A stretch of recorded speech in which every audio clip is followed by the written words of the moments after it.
Eu acho que o Brasil chegou a uma situação muito boa em muitos aspectos, né?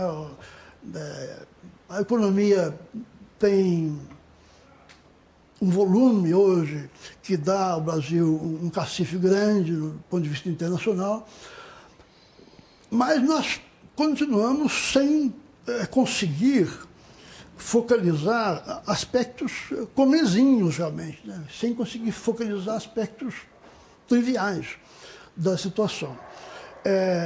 O Brasil tem uma economia produzindo, conseguiu crescer nos últimos anos, mas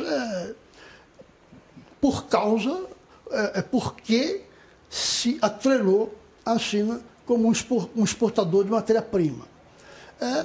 Funciona, mas não é o ideal para um país como o Brasil. Não? O Brasil não pode ser um país desindustrializado. O Brasil não vai empregar esta multidão de gente que precisa se empregar se não tiver uma indústria. É claro que esse caminho está errado, né? Do ponto de vista mais estrutural. Eu, infelizmente, não acredito que o governo Lula ou Dilma tenha essa visão do problema. Até porque não tem visão nenhuma. Né? Você é muito crítico dos dois governos? Totalmente crítico.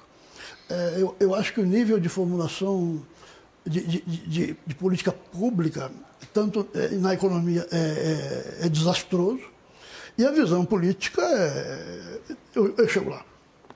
Bom, então eu diria isso quanto à parte econômica. Do ponto de vista do relacionamento entre as forças políticas, que é o calcanhar de Aquiles, talvez, não me surpreende em absoluto o PSDB estar depauperado e o PT crescer em cada eleição. Isso, qualquer pessoa que leia a análise política comparativa sabe que isso tenderia a acontecer. Um partido que estabiliza uma economia fica impopular. O partido que assume depois na esteira da impopularidade e faz populismo, fica popular. Mas isso é assim por toda parte, entende? Não há erro nisso. É um longo período de ajustamento, né, até as coisas piorarem mais um pouco, para voltarem a um ponto sensato. O que é extraordinário, sabe? E o que assusta é a quantidade de gente supostamente pensante que embarca nesta canoa. Né? Sabe que eu não tenho absolutamente nenhuma crítica a fazer, muito pelo contrário, eu bato palmas quando eu vejo que as pessoas lá da periferia pobre de São Paulo votam no PT. Isso é formidável. Elas antes votaram no MDB, elas depois votaram no Fernando Henrique, elas depois votaram no Lula, mas é isso mesmo, elas estão tentando achar o que corresponde a elas, entende? E não é isso que a gente espera que o eleitor faça, mas é lógico que é isso que a gente quer que o eleitor faça. Num nível muito baixo de informação, de escolaridade, essas pessoas estão fazendo o que elas têm que fazer. Agora, quando eu falo, mas aí eu olho a USP, aí eu olho as universidades, aí eu olho essa gente toda que aparece na televisão para falar a linguagem petista. Mas, meu Deus do céu, o que é isso? Entende? O Brasil regrediu intelectualmente. Essa é a triste constatação que eu faço. Regrediu no nível de formulação intelectual de uma maneira espantosa. Né? De uma maneira espantosa. O bovarismo, isso que eu chamo de bovarismo, a crença em clichês sentimentais, sabe? Um clichê sentimental. O Lula foi bom para o país porque ele tem um coração identificado com o coração da massa popular. Estamos em pleno romantismo alemão do século XIX, você compreende? Isso é uma conversa fiada. Você se identificar com a população pobre do país significa você fazer, do ponto de vista racional, uma economia, macroeconomia, que sustente a ascensão desse pessoal no longo prazo. Compreende? Aí alguém me diz assim, mas o Bolsa Família tirou não sei quantos trilhões de pessoas da pobreza. É lógico que tirou. Né? Por que foi possível? Porque antes você parou a inflação. Eu queria ver o Bolsa Família antes de parar a inflação. Né? mas essa relação o pessoal não faz. Como é que você iria administrar um projeto para 13 milhões de famílias, pagando no fim do mês uma cifra tal, com a inflação a 300%, 400% ao ano, você iria reajustar a cada 15 dias esses pagamentos e você iria administrar isso? Absolutamente impossível, compreende? Então, você tem que ver as coisas numa sequência. Não é? Aí, criamos no Brasil, tiramos essas pessoas da pobreza e criamos uma nova classe média que corresponde a 50% da população. É fantástico. Eu mesmo escrevi com a Amauri um livro sobre classe média, eu posso dizer o tamanho da falcatrua intelectual que isso representa.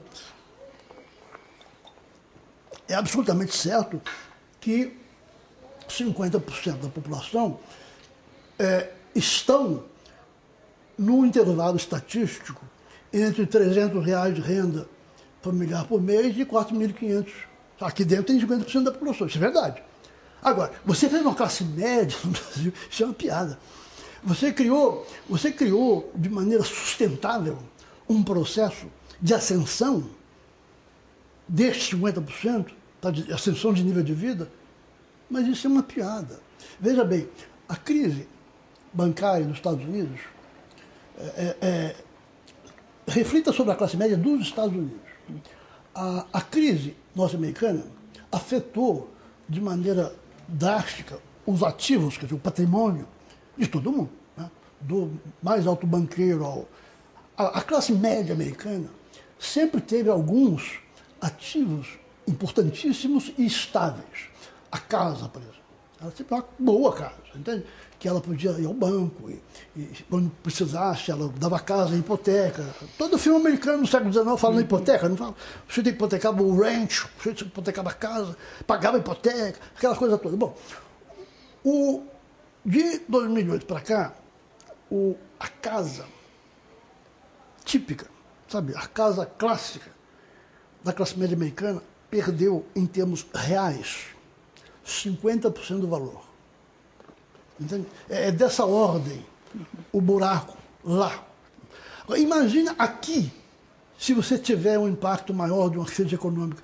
Esses 50% de que estão falando inclui gente paupérrima, entende? Paupérrima, que mora na periferia. Sabe? É surrealista o que as pessoas estão dizendo. O outro aspecto disso é o seguinte: ainda que a macroeconomia petista pudesse empregar milhões de pessoas na Petrobras, no Banco do Brasil, etc., isso jamais sustentaria uma classe média no Brasil. A classe média no Brasil, além disso, tem que ter pequena empresa.